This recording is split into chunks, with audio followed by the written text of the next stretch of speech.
Tonight, the Senate isn't done yet with the Electoral Act as the upper house again amends the law to allow the president, NAS members, governors and others vote at party congresses and primaries. The Independent National Electoral Commission meets with political parties, rejects extension of the timelines for party primaries by 2 months. Presidency clarifies on tenure of President Muhammadu Buhari, says he will leave office at the conclusion of his tenure next year. And the Federal High Court in Lagos nullifies the sale and disposal of assets recovered by the Attorney General of the Federation under the Asset Tracing Recovery and Management Regulation Committee.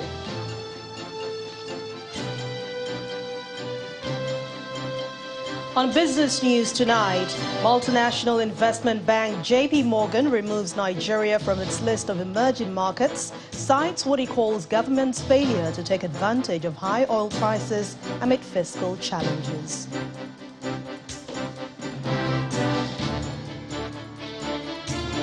On sports news tonight, Manchester City FC reach agreement to sign prolific Norway forward Erling Haaland from Bundesliga side Borussia Dortmund. And from Abuja, barrage of criticism as CSO's Nigerian Youth Council condemn participation of 7 appointees and the CBN governor in the ongoing political process. Statutory delegates of political parties now have nothing to worry about as the Senate today declared or considered their interests by again amending Section 84(8) of the 2022 Electoral Act to enable them participate and vote in the conventions, in the congresses or meetings of political parties. Statutory delegates are all elected officials, and this followed the expeditious consideration of a bill during plenary which scaled first, second and third readings, respectively, and was passed during plenary by the chamber after consideration by the committee of the whole. The bill was for the amendments. Sponsored by Deputy Senate President Umahi. Section 84, subsection 8 of the Electoral Act 2022 does not provide for the participation of what is generally known as statutory delegates in the conventions, congresses, or meetings of political parties. The extant subsection only clearly provides for the participation of elected delegates in the conventions, congresses, or meetings of political parties held to nominate candidates for political parties. Mr. President, this is an unintended error, and we can only correct it with this amendment now before us. The passage of this bill, Mr. President, my colleagues, will further strengthen our electoral system.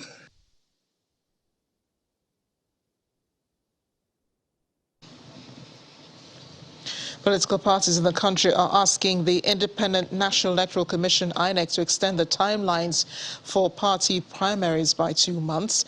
The chairman of the Inter-Party Advisory Council, Mr. Yusuf Yabagi, made the appeal at a meeting of political party leaders at the electoral umpire in Abuja.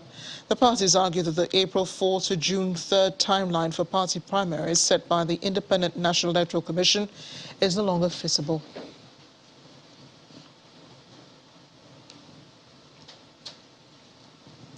Meanwhile, a former deputy governor of the Central Bank of Nigeria, Professor Kingsley Moghalu, is promising to prioritize education by allocating 20% of the nation's budget to the sector as a way of curbing the challenges of insecurity and youth unemployment in the country.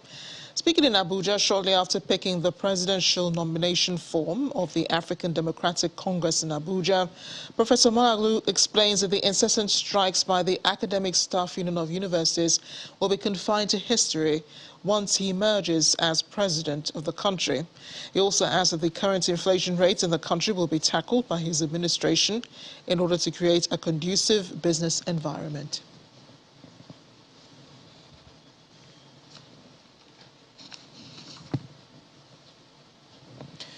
Meanwhile, the Vice President, Professor Yemi Osinbajo, is feeling positive about his engagements with delegates across the country so far and says the interactions have been insightful on how best to move the country forward. Professor Osinbajo also revealed that this preoccupation on how to improve the standard of living of people as well as promoting unity has been helpful. He mentioned this during his visit to APC delegates in Bauchi and Gombe states ahead of the party primaries. Our correspondent Hajira Aliyu reports. The Vice President, Professor Yemi Osinbajo, is furthering his consultations with APC delegates in the Northeast region of the country. He is here in Bauchi State, accompanied by the immediate past governor, Barrister Muhammad Abubakar, as well as other APC stakeholders. It is one of the important parties in the northern part of the country. The presidential aspirant pays homage to the Emir of Bauchi, His Excellency, the Vice President of the Federal Republic of Nigeria. Professor Osinbajo makes an important stop on the tomb of Nigeria's first and only Prime Minister, Sir Abubakar Tafawa Balewa, to pay his respects. Thereafter, he meets with APC delegates for over 2 hours behind closed doors. He comes out feeling confident. While in Gombe State, just before he interacts with delegates, the Vice President meets with the Governor Inuwa Yahaya and the Emir of Gombe, Abubakar Shehu. Governor Yahaya gave a word of commitment and the Emir praised the VP for being loyal to the President all through the years, just as the Vice President addressed them. What we have been doing in every state is interacting with the delegates, because it's not enough to say support me. I also want to get a sense for what they want and what they'd like to see in a government and in a coming government, what they'd like to see. So the interaction is usually quite an intensive one, where we have a back and forth and questions are asked. And I think it's been very fulfilling, very satisfying. The race for the party tickets are still on as aspirants continue to tour states to woo delegates ahead of the party primaries. From Bauchi, Hajira Aliyu, Channels Television News.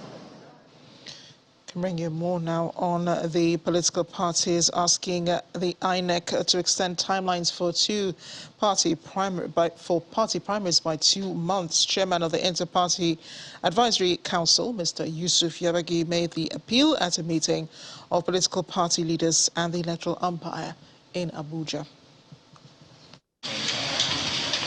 The chairman of the Independent National Electoral Commission is hosting leaders of the 18 registered political parties in Nigeria to update them on preparations for the 2023 general elections, as well as the off-season elections in Ekiti and Osun states.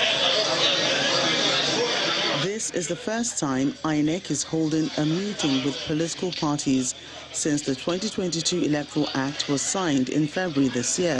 Distinguished ladies and gentlemen, the leadership of political parties are well represented at this meeting, and they appeal to INEC to extend the timeline for party primaries by 2 months. The General Assembly of IPAC, after an exhaustive examination of the INEC timetable and related issues, arrived at an unanimous decision to request for an extension of 2 months to the deadline of the time frame for the conduct of the party primaries and resolution of conflicts arising from the primaries.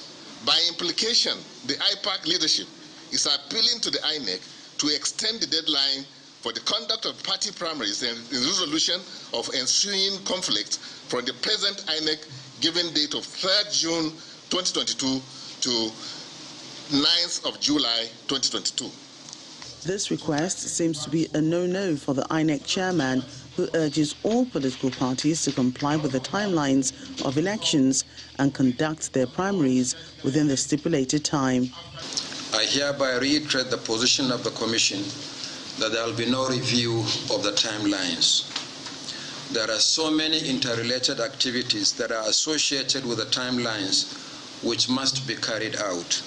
INEC had in February this year reviewed the timetable for the 2023 general elections and fixed February 25th, 2023 for the presidential and National Assembly elections and March the 11th for governorship and State Houses of Assembly elections. Political parties were also asked to conduct their primaries between April 4 and June the 3rd. President Muhammadu Buhari today played host to the governor of Ebonyi State, Dave Umahi, who's also a presidential aspirant, during an interface with State House correspondents after their meeting. The governor said the rumored move of former President Goodluck Jonathan to the APC will pose a challenge of policy alignment for the ruling party.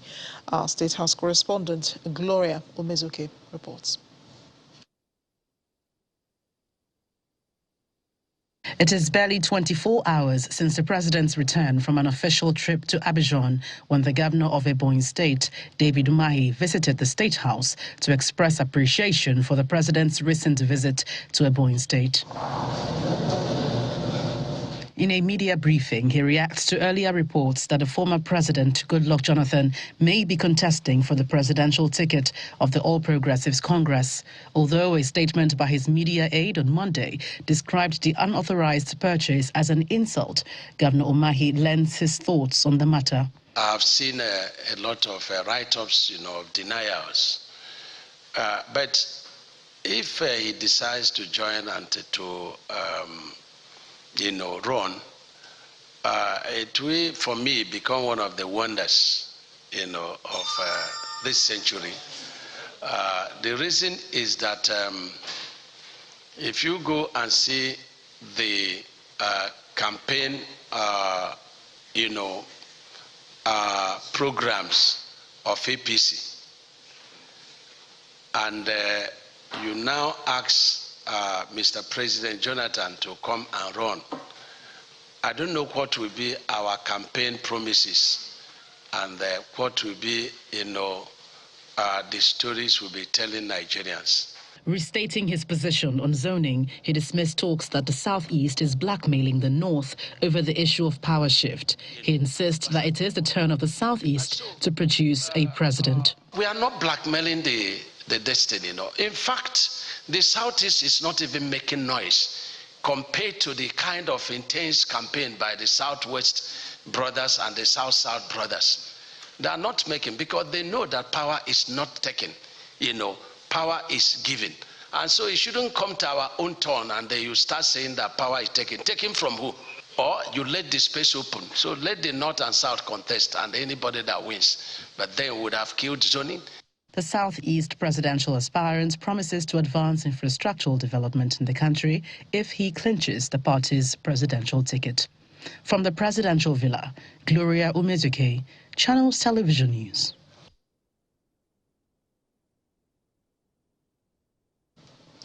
In part two after the break, River State Governor Wike meets delegates in Ekiti and Ondo states ahead of the PDP presidential primary. That's in a moment. To join us again. Welcome back. If it has joined us, watching the news at 10 live on Channels Television Lagos. A reminder of our top stories. The Senate is not done yet with the Electoral Act as the Upper House again amends the law to allow the President, National Assembly members, governors and others vote at party congresses and primaries. The Independent National Electoral Commission meets with political parties, rejects the request for extension of timelines for party primaries. Presidency clarifies on tenure of President Muhammadu Buhari, says he will leave office at the conclusion of his tenure on May 29th. And the Federal High Court in Lagos nullifies the sale and disposal of assets recovered by the Attorney General of the Federation under the Asset Tracing Recovery and Management Regulation Committee.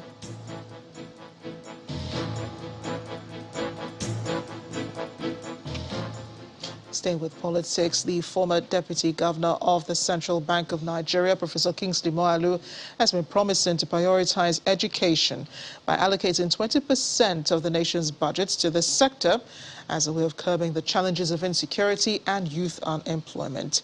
He also adds that the current inflation rate in the country will be tackled by his administration in order to create a conducive business environment.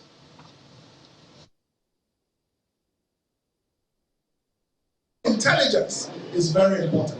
The coordination of Nigeria's intelligence and the coordinated functioning of its intelligence agencies, very important. Also, the matter of political will, like I said, you may have intelligence, but if you don't have political will, you will not act on your intelligence. So we've had statements in this country by highly placed political leaders, oh, we know where they are, oh, some people know where they are, what is going on. It's an indication of, something that is not totally correct. So, and we will, of course, reform the Nigerian police. The breakdown in security in this country begins with the breakdown of the Nigerian police function. It is the police force that primarily secures a community. And if the police force is not functioning well, then other problems begin. Meanwhile, PDP presidential aspirant and Rivers State Governor Nyesom Wike has continued to consult with delegates of the People's Democratic Party in his quest to clinch the party's presidential ticket at its primary this month. Governor Wike met with party leaders in Ekiti and Ondo states, where he explained his idea of rescuing Nigeria and the need for the PDP to field a strong candidate like him. As PDP presidential aspirants race against time ahead of the party's primaries, Governor Nyesom Wike of Rivers State is not leaving anything to chance to actualize his ambition to emerge as the party's candidate. In company of Governor Sheyi Makinde of Oyo State and others, Mr. Wike is here in Ekiti State to woo party delegates, but first he stops over at the government house to meet Governor Kayode Fayemi, and thereafter it is time to consult with the delegates and other party leaders, including former Governor Ayodele Fayose himself, an aspirant who calls for a united front in the southwest. Anywhere we decide in Ibadan, when we meet, everybody will be in the same hotel. If you move, we will get you. We have suffered enough in the West. This country requires a leader now. Governor Wike believes he possesses the required courage to transform Nigeria. This country requires a leader that is very courageous. This country requires a leader that is fearless. And I'm not leader.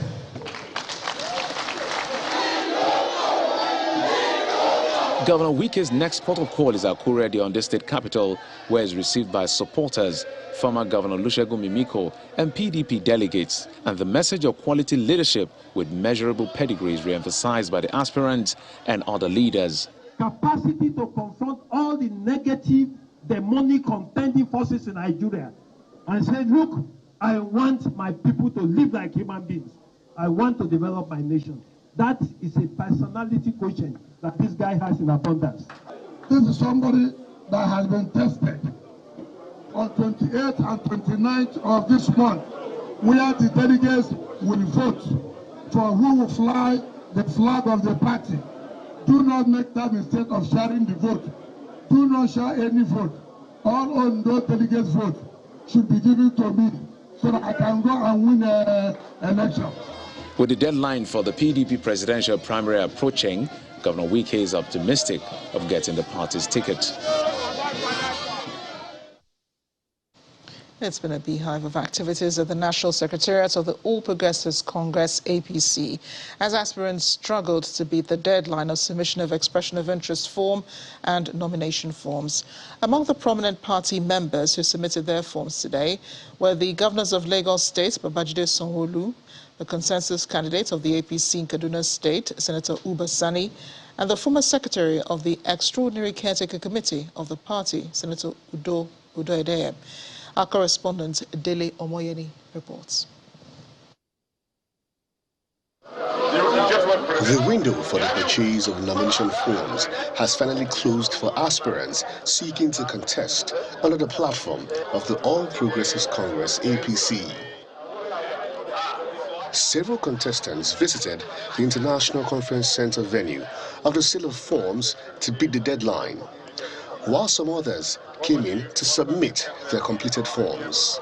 That's unfair for you to say we didn't arrive at a consensus. You should have asked what was the objective, right? Did we achieve the objective of that meeting? The answer is yes. We needed to have ourselves in the room, lock up ourselves in, and have frank conversation, and which was exactly what we did, right? Are we going to have further conversation with the leadership? Yes, I believe so. So it's not, we're not set out for us to we have crossed all the T's and dot all the I's just in one city. But it was a good start for us, and we were sincere with ourselves, and we hope that indeed, with future engagement, all of the aspirations that we have, in our region will come to pass. I have no doubt in my mind the unity will certainly help APC in winning the elections at all levels, from the governorship to senatorial to House of Reps to all seats by the grace of God. For the former secretary of the Extraordinary Caretaker Committee of the party, he's suing for peace among contestants in the interest of the party. I was his DG. I was one of those that made him governor, and we are friends, we're in-laws. So don't put your mouth where you're not supposed to put your mouth. A politician can resolve their differences. It's not a big deal. As the ruling All Progressives Congress closes its sale of forms today, the tally shows that 5 sitting governors, 6 serving ministers, 5 senators, including the Senate President, a pastor, a woman, a youth, and of course the Vice President, amongst others, are seeking to succeed President Muhammadu Buhari. But in less than a month, the party will pick its candidates. Dele Omoyeni, Channels Television News. On May 29, 2023, President Muhammadu Buhari will hand over to a democratically elected president after completing his tenure as the nation's leader as provided by the Constitution. That's assurance coming from the presidency following a call by elder statesman Chief Robert Clark for him to extend his tenure by 6 months over issues of insecurity, amongst others. A statement by the president's spokesman, Garba Shehu, noted having been the first recipient of a democratic transfer of power from an incumbent administration to an opposition candidate in Nigerian history, the president is committed to extending and entrenching democratic values across the country. He shall, in turn, hand the privilege of serving the people of Nigeria to whomever they choose through free, fair, and credible elections. The presidency, however, acknowledges Chief Clark's concerns, but highlights some efforts of the Buhari administration to help the nation realize its full potential as a peaceful and prosperous nation for now. 2 cases of national interest came up today at the Lagos High Court sitting in the Tafabalewa Square at TBS on Lagos Island. In the first case before Justice Sherifat Shunaike, the court listened to the testimonies of 2 prosecution witnesses in the case of alleged murder and rape of 22-year-old Bamishe Ayonwola, an alleged rape victim, Neka Ude Zulu, age 29, concluded her testimony as the first prosecution witness in the case. She told the court that the defendant, Andrew Nice Omikoro, raped her in a BRT bus at about 8 p.m. on November 25, 2021, after she boarded his bus along the Lekki-Ajah Expressway. A second witness, a fleet operational manager at the Lagos Bus Services, Kayode Aluku, who testified that the second prosecution witness told the court how the defendant fled and had to be tracked and arrested after reports by the family of the late Bamishe Ayonwola. Justice Shunaike has adjourned proceedings in that case to June 1st.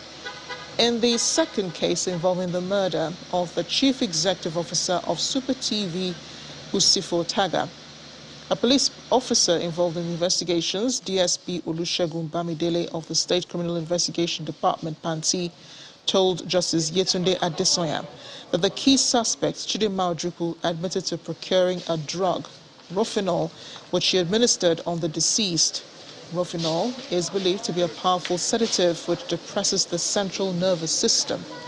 The officer also testified that another key suspect, Adidakwa Quadri, who is a second defendant, helped her in procuring the drug, as well as some other fake documents, including a driver's license and bank statements of the deceased.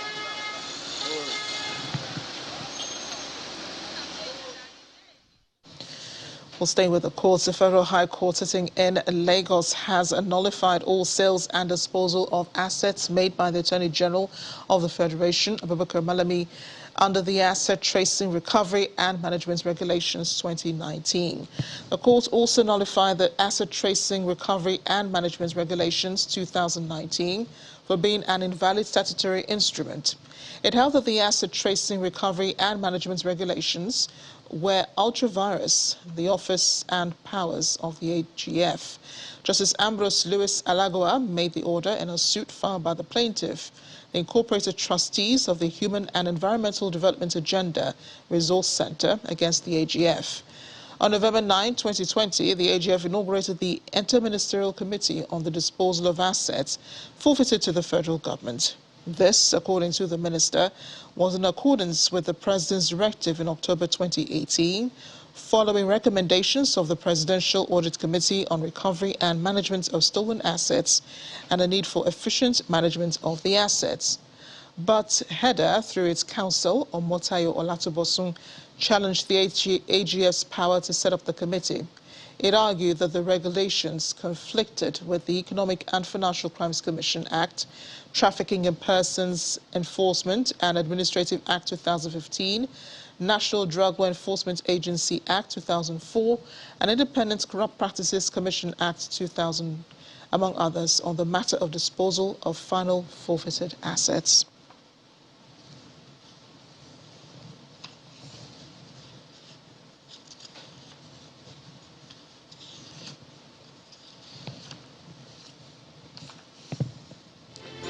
Still ahead on the news at 10, Nigerian Institute of Training and Development honors prominent Nigerians who have distinguished themselves.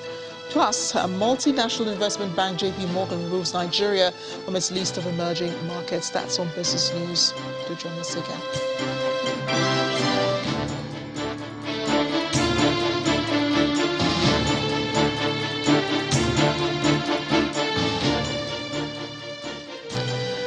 Let's toss it over now to Linda Kigbe in Abuja for more on the news at 10. Hi, Linda. Great to see you. Hello, Amarachi. Good to see you too. We begin with political and government issues. More reactions have been trailing the widely reported presidential ambition of the governor of the Central Bank of Nigeria, Mr. Godwin Emefiele, and other political appointees seeking to contest the 2023 general elections while still holding on to their offices. This time, the coalition of civil society organizations and the coalition of Nigerian political parties, as well as the National Youth Council of Nigeria, are frowning at the actions of the individuals, asking that they obey the law and resign their appointments. No, that was our first warning. These members of civil society organizations in Abuja are gathered to brief journalists on their stance on some of the emerging issues in the political space ahead of the 2023 general elections. Section 84, subsection 12 of the Electoral Act, as amended, states that no political appointees at any level shall be a voting delegate or be voted for at a convention or congress of any political party for the purpose of the nomination of candidates for any election. So I think let us... The Executive Director of the Civil Society Legislative Advocacy Center, CISLAC, Mr. Awal Rafsanjani, describes as shameful the situation where the incumbent government allows its appointees to vie for elective offices while still holding on to their appointments. There is need to immediately sack and commence an investigation of all ministers and political appointees that have brought forms to contest election without resignation, which is in contradiction or in contravening of the Electoral Act 2022 as amended. At a separate venue, a similar meeting holds, also discussing the same matter. The Conference of Nigeria Political Parties criticizes the widely reported plan by the governor of the Central Bank of Nigeria, Mr. Godwin Emefiele, to veer into the political arena, describing it as an aberration. The law that established CBN had foreseen that any iota of distraction or divided attention, however minimal, could lead to the collapse of Nigeria's economy. Just an important institution like the CBN should never be headed by politically ambitious person The matter also forms the thrust of discussion here at this event organized by the National Youth Council of Nigeria, NYCN, as it launches a youth-run campaign aimed at encouraging and supporting visionary young aspirants vying for various political offices. The president of NYCN, Mr. Solomon Adodo, urges the youths to participate in active politics by contesting elective positions and voting during elections. Let us re-emphasize and state this call very clearly. All Nigerian youths, whether you are employed, whether you are unemployed, whether you are educated or uneducated, your voter card makes you equal to any citizen. It is your right. Go out, get your permanent voter's card, dust it and get it ready to vote in 2023. Although the CBN governor, Mr. Godwin Emefiele, in a statement, has denied nursing any presidential ambition in the forthcoming election, there are currently 6-7 ministers who have indicated interest to contest for the president of Nigeria, but who are yet to resign their appointments.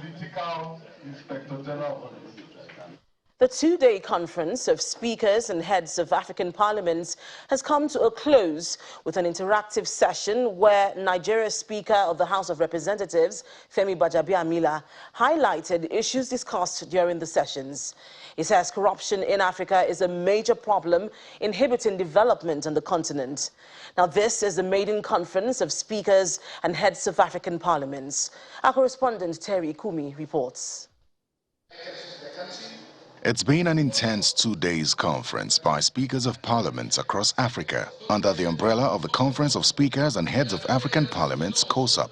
For its first non-virtual conference since inception in October 2020, 14 heads of parliaments from Nigeria, Algeria, Cameroon, Kingdom of Eswatini, Ghana, Malawi, Rwanda, South Sudan, Sahrawi Arab Democratic Republic, Sao Tome and Principe, Senegal, South Africa and Zimbabwe have spent the last 48 hours deliberating on how to address some of Africa's challenges. Mesdames et messieurs, membres des parlements. This press conference is to highlight the observations and recommendations of COSAP. A continent that cannot feed itself cannot lead itself. For Africa to lead in the 21st century, first, it must learn to cater to its own needs, and legislative interventions should prioritize and foster these. For the convener of the conference and Speaker of the Nigerian House of Representatives, debt cancellation for African countries is a major concern for COSAP. We tackled first and foremost, and still tackling, the issue of debt cancellation as opposed to review of debts, which we all know about. We felt that debt cancellation will provide African countries with the much needed resources, will free up the much needed resources to develop the continent. COSAP is, however, not unmindful of the endemic corruption in Africa, which has also hindered the continent's development. COSAP, as an institution, has made commitments, even signed commitments within ourselves, and ready to commit to the creditors that we would follow the money. We would appropriate the freed up funds, and we would follow and monitor that money, because, and that's where the issue of corruption came in, so that those monies are not diverted into other things that were not agreed upon. As Africa struggles to recover from the multifaceted effects of the COVID-19 pandemic, COSAP recognizes the crucial role that parliamentarians play as custodians of Africa's respective democracies, and believes that African parliaments speaking with one voice will help Africa attain a common front on major issues for the common good of the continent. Meanwhile, Senate President Ahmad Lawan is faulting the 2009 agreement between the federal government and the Academic Staff Union of Universities, ASUU. He says that agreement should not have been signed by both sides because there's no way government to provide the kind of resources that agreement requires. He made these remarks during a meeting with officials of the National Association of Nigerian Students. And that's all from Abuja. Back to you, Amarachi. Thank you, Linda, and we do apologize to our viewers for the loss of audio in that report. We'll get it to you as soon as we can. In the meantime, the Nigerian Institute of Training and Development, NITAD, has conferred Fellows Awards on notable Nigerians in a ceremony in Lagos. The institute, which is 33 years in existence and affiliated with American Society for Training and Development and the Chartered Institute of Personnel and Development in the UK, promotes the science and practice of training, learning and development nationwide. Amongst honorees this year are Dr. Rislanuddin Muhammad, Executive of Bank of Industry, Mrs. Elizabeth Ario, Board Chairman of the Lagos State Teaching Service Commission, Prince Adeniyi Aromolaron, Founder, the Nehemiah Place, Prince Victor Kayode, Director, Vision Drivers Management Consulting, and the Chairman, Channels Media Group, Dr. John Momo, who was represented at the event. Our correspondent, Olumide Macaulay, reports. No sooner do the guests arrive are they accredited as proceedings get underway. As they settle down, without much ado, the president of NITAD delivers the opening address. Unity is strength. I want to quote from Matti Stepanek. He says, unity is strength. When there's teamwork and collaboration, wonderful things can be achieved. Leadership isn't only about position, but nurturing relationships, or so says the guest speaker. John Maxwell will tell you that the main thing that makes a leader succeed is the ability to hire right. Once you can hire the right people, put them in the right positions, and give them the right tools and incentive to perform, you are a leader. He goes further to mention the place of trust. When you can earn it, then people will follow you.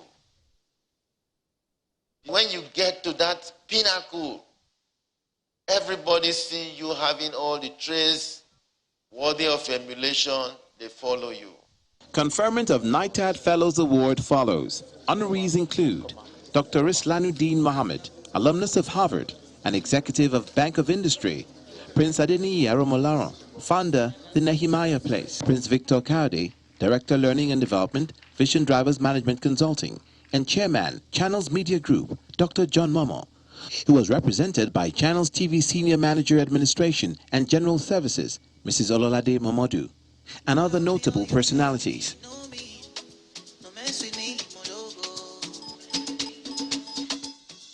Other new fellows emerge. With this award, we hope to move the institute higher, to put in the best, let's say good at more work. The president of NITAD says, come what may, AI, artificial intelligence, cannot take man's place. There are some skills that AI cannot take. And at any point in time, even if you are using artificial intelligence, there will be one individual that will either speak to the robot or press something to make the AI work. Training and development is valuable for sustained growth, and with institutions such as these, perfectly positioned to provide such guidance nationwide, perhaps the honorees carry a bold new light to see into the future. Reporting from Lagos, Olumide Macaulay, Channels Television News. In order to ensure consistent investment in world-class infrastructure to meet the needs and expectations of global multinationals, the Lagos Free Zone Company has launched a 25 billion naira 20-year bond. The event, which took place in Lagos, is part of a 50 billion naira bond issuance program by the company. Our business correspondent, Will Ibon, reports. Lagos Free Zone Company, a subsidiary of Talaram Group and promoters of the first private free zone in Nigeria, held a signing ceremony today for the issuance of a 25 billion naira infrastructure bond.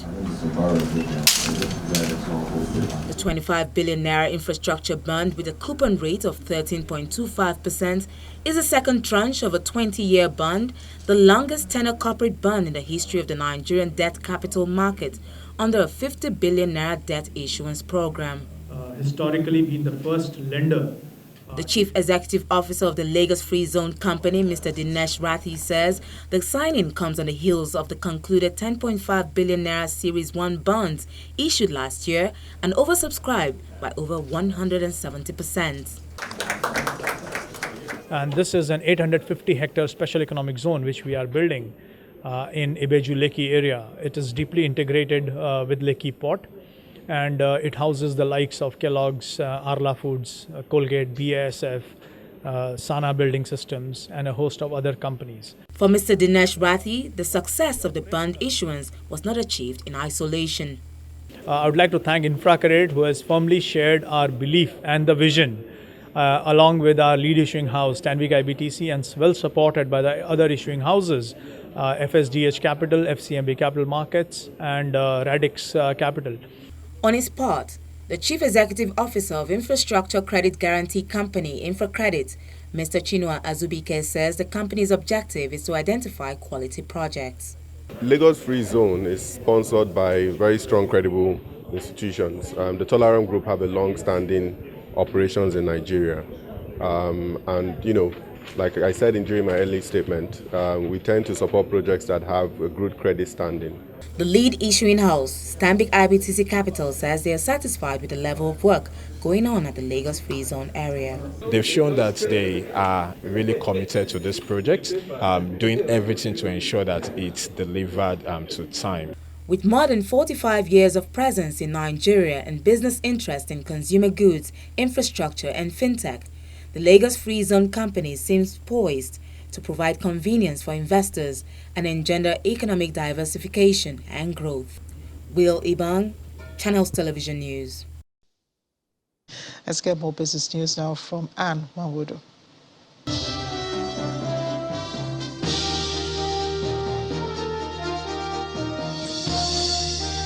Thank you, Amarachi. Hello and welcome to Business News. U.S. investment bank JP Morgan has removed Nigeria from its list of emerging markets, citing what it calls government's failure to take advantage of high oil prices. A report released by the multinational financial institution says that the Nigerian National Petroleum Company did not transfer any revenue to the government from January to March this year due to petrol subsidies and low oil production. The report also shows that Nigeria was replaced on the list with Serbia due to the country's high reserves and a fiscally cautious government, and Uzbekistan due to its relatively low debts despite Russian exposure.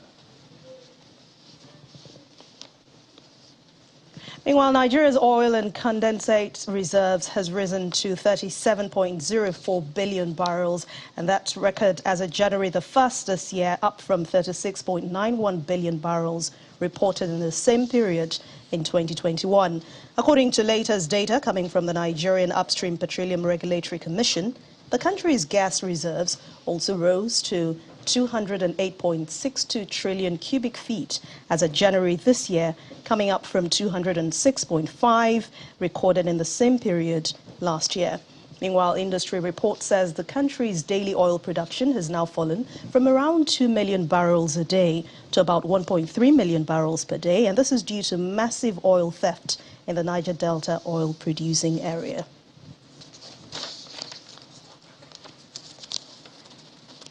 And away from there now, let's head to the stock market, where it recorded its first loss in the month of May due to the impact of profit taken by investors. Will Ibong has the details.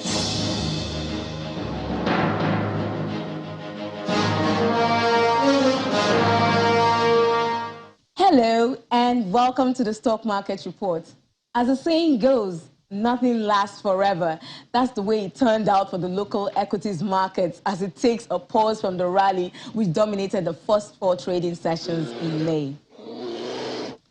About 53 billion naira is erased from the total value of listed equities today, representing a 0.19% decline on the all-share index, and this is due to profit taken by some investors. The shares of telecom giant MTN Nigeria was notably the major factor behind the moderate pullback that we see on the market's overall performance. Its share price was down by 3.61%. or 9 naira in value. Let's zoom in on the sectoral indicator. At the close of today's trading session, all the major counters ended in positive territory except the banking sector, and this is no thanks to the drop recorded on UBA and Zenith Bank's share price.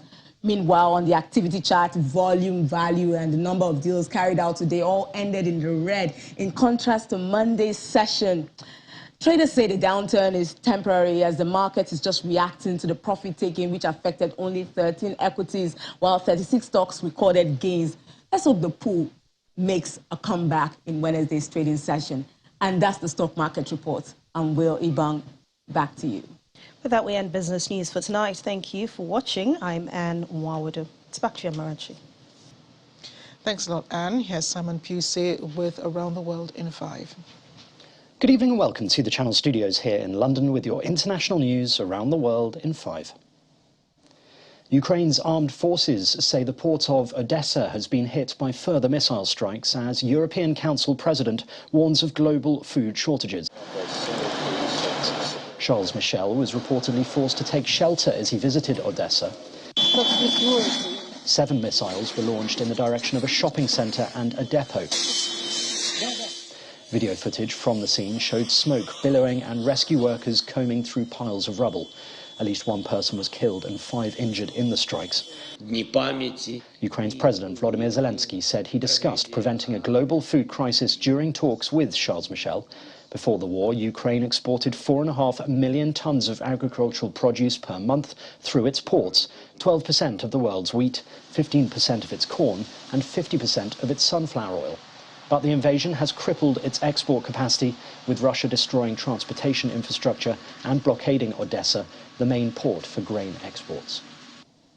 The UN Human Rights Monitoring Mission in Ukraine says thousands more civilians have died during the war than previously estimated.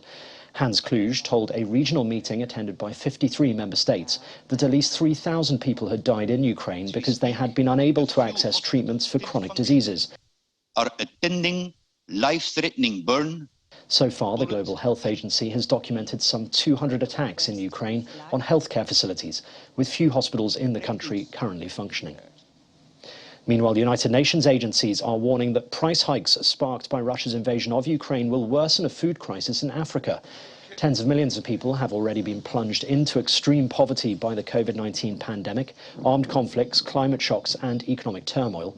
Here in Zimbabwe, fuel prices are rising and the currency rapidly devaluing. Zimbabwe's annual inflation jumped to 96% in April, up from 61% in January. This has had an impact on fertilizer prices, which is thought to have hit small-scale farmers the hardest. A curfew is in force across Sri Lanka after mobs burned down homes belonging to the ruling Rajapaksa family amid mounting anger at the economic crisis.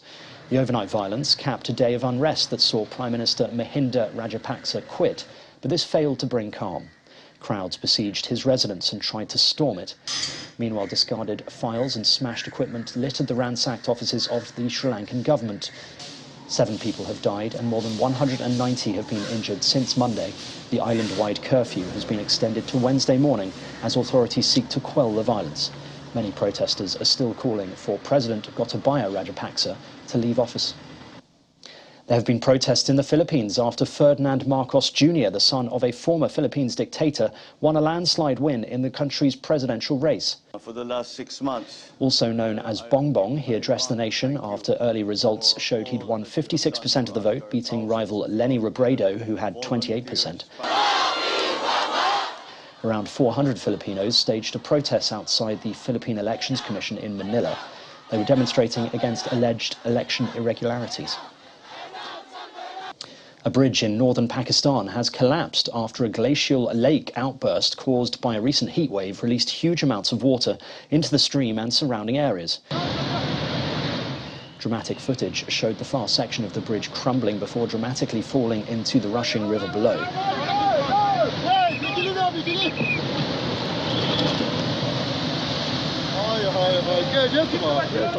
It's thought the water volume at the Shispa glacial lake had increased by 40% over the past 20 days due to unusually high and abrupt temperature rises. In Hassanabad, local officials said they were ensuring that people were not stranded due to the flooding. And the government has set out its legislative agenda in the Queen's speech, which was this year delivered by Prince Charles for the first time. My Lords and members of the House of Commons, Her Majesty's government's priority is to grow and strengthen the economy.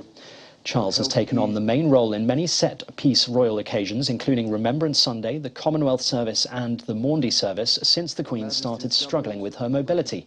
Flanked by Prince William and Camilla, Duchess of Cornwall, he spoke for 9 minutes.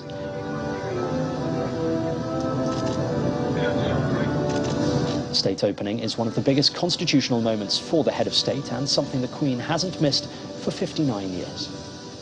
And that's your international news around the world in 5. Now back to the Channel Studios in Lagos. Many thanks, Simon.